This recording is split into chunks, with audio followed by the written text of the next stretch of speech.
అందరికీ నమస్కారం. అందరు బాగున్నారా? మీ అందరితో నాకు సంబంధించిన ఒక విషయం చెప్తా. ధమాకా చేసి దాని తర్వాత చిరంజీవి సార్ సినిమా చేసే వరకు ప్రతి పాట వెనక, ప్రతి ప్రోత్సాహం వెనక ఒక మానసిక స్థైర్యం ఒకరున్నారు. ఆయన గురించి చెప్పే ముందు మీ అందరికీ ఒకటి చెప్పాలి.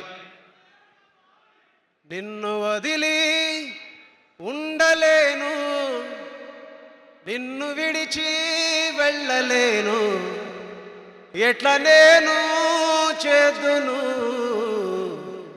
ఎట్లా బడినే సద్దును, నువ్వైనా చెప్పమ్మా పాటమ్మా, నన్నైనా చెప్పుకోని అమ్మా పాటమ్మా.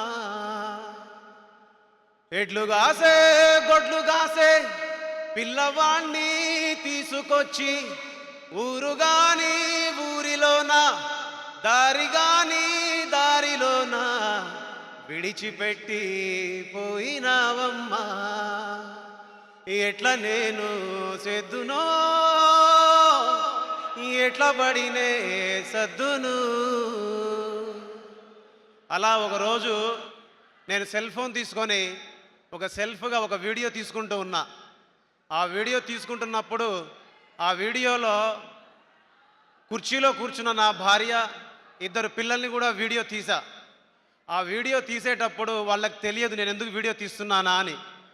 అప్పటికి ఇంటికి కిరాయి ఎలా కట్టాలి, పిల్లల్ని ఎలా చదివించుకోవాలి, ఎలా బతకాలి, రేపు ఎలా గడపాలి అనే ఒక సందేహంలో చిట్ట చివరి రోజుల్లో, చిట్ట చివరి క్షణంలో ఉన్నప్పుడు మా ఇంట్లో సెల్ ఫోన్ సిగ్నల్స్ రాని ఒక ఇంట్లో నేను ఉంటున్నప్పుడు ఒక ఫోన్ కాల్ వచ్చింది. మీరు పీపుల్స్ మీడియా ఆఫీస్కి రావాలి అని. మీరు ఎవరిని పిలిచారంటే బీమ్స్ మీరేనా అంటే నేనే అన్నాను. బట్ నన్ను పిలిచేటటువంటి అవకాశమే లేదు అంత పెద్ద కంపెనీ నుంచి. కానీ అలాంటి కంపెనీ నుంచి నాకు అవకాశం వచ్చింది. ఆ టైంలో నా సిచ్యువేషన్ ఏంటో తెలుసా? ఈ భూమి మీద నాకు నూకలు చెల్లిపోయాయి, నాకు జీవితం లేదు, నా భార్య పిల్లలకు కూడా జీవితం లేదు, అందరినీ కట్టగట్టుకొని ఒకేసారి పైకి వెళ్ళిపోదాం అని అనుకున్నాం.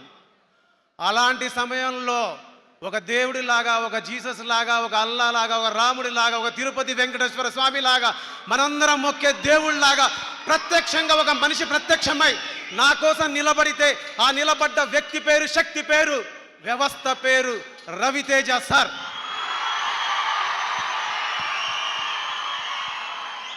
మాటల్లో చెప్పాలంటే ప్రేమ, పాటల్లో చెప్పాలంటే భక్తి. నిలబడి ఉన్నాను, రెండు కాళ్ళ మీద నిలబడి ఉన్నాను, 5 వేళ్లతో తింటున్నానంటే అమ్మా నాన్న నీ కొడుకు సజీవంగా ఉండడానికి రవితేజ సార్ కారణం. నీ కొడుకును నిలబెట్టిన రవితేజ సార్కి నాకు మాటలతో చెబితే సమాధానం అయిపోద్ది, మాటల్లో చెబితే సమాధానం అయిపోద్ది, కానీ పాటల్లో చెబితే చరిత్రలో నిలిచిపోతుంది అని చెప్పాను. అందుకే నా ప్రేమను ఎప్పుడు నేను సంగీతం రూపంలోనే సార్కి చెప్తాను. చాలామంది అనుకోవచ్చు అవసరాల కోసం, అవకాశాల కోసం చాలామంది చెప్తారు, చాలామంది కథలు చెప్తారు, కహానీలు చెప్తారని. శిశురోలి యొక్క కహానీలు, కథలు చెప్పడు, ఉన్నదే చెప్తాడు, ఉన్నదే మాట్లాడతాడు. అందుకే సార్కి నేనంటే ఇష్టం, సార్ నాకంటే ఇష్టం. ఎందుకు ఆయనతో నేను కలిసి పనిచేస్తాను, ఎందుకు నేను ఆయనతో కలిసి పనిచేస్తాను చాలామంది అంటుంటారు. నాలాంటి వాళ్ళు నిలబడడం అంటే రేపు రాబోయే నాలాంటి చాలామందికి ఆయన అవకాశాలు ఇవ్వబోతున్నారు. ఆయన ఇక్కడ ఉండడం అంటే మనలాంటి చాలామంది ఇక్కడికి వచ్చి నిలబడటం, ఆయన ఇక్కడ సినిమాలు తీయడం అంటే మనలాంటి చాలామంది పాటలకి ప్రత్యక్ష రూపం రావడం, ప్రపంచంలో సమాజంలో మనందరికీ పేరు రావడం, మన అందరి తల్లిదండ్రుల ముందు మనంతటా మనం గర్వంగా నిలబడి ఇదిరా నీ కొడుకు అని చెప్పడం. అందుకే రవితేజ సార్ అంటే నాకు ఇష్టం. ఇప్పుడు కూడా సినిమా రికార్డింగ్ చేసి వచ్చా. ఆవేశంలోనో లేదంటే ఇంకేదో చెప్పడానికో ఏం మార్చడానికో నేను చెప్పట్లే, మళ్ళీ చెప్తున్నా, మార్క్ మై వర్డ్స్.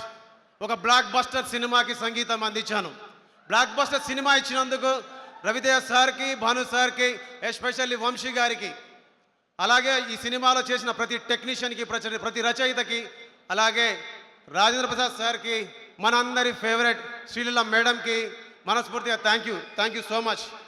మీ అందరికీ ఈ పాటకు రితం లేదు, కథం లేదు, పదం లేదు, అర్థం లేదు, అర్థం లేదు, స్వార్థం గీర్థం అసలు లేదు. Super duper hit song, super duper hit song, super duper hit song, super duper hit song.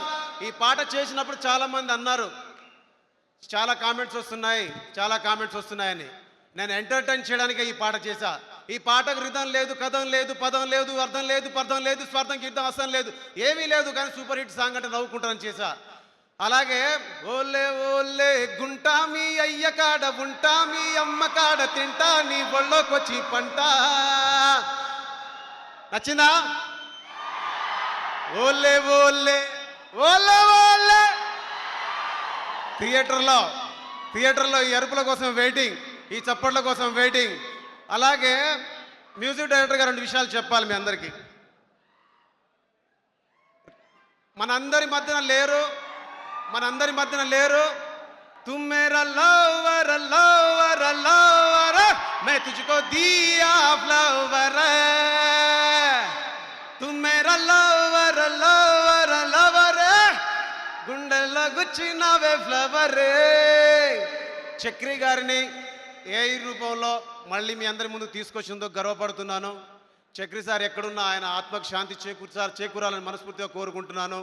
ఈ సినిమాలో పాటలు పాడిన సింగర్స్కి, అలాగే ప్రత్యేకంగా మర్చిపోయాను హేషం అబ్దుల్ గారికి thank you so much sir, అడిగిన వెంటనే ఈ సినిమాలో పాట పాడినందుకు. అలాగే పాటలు రాసిన రచయితలందరికీ.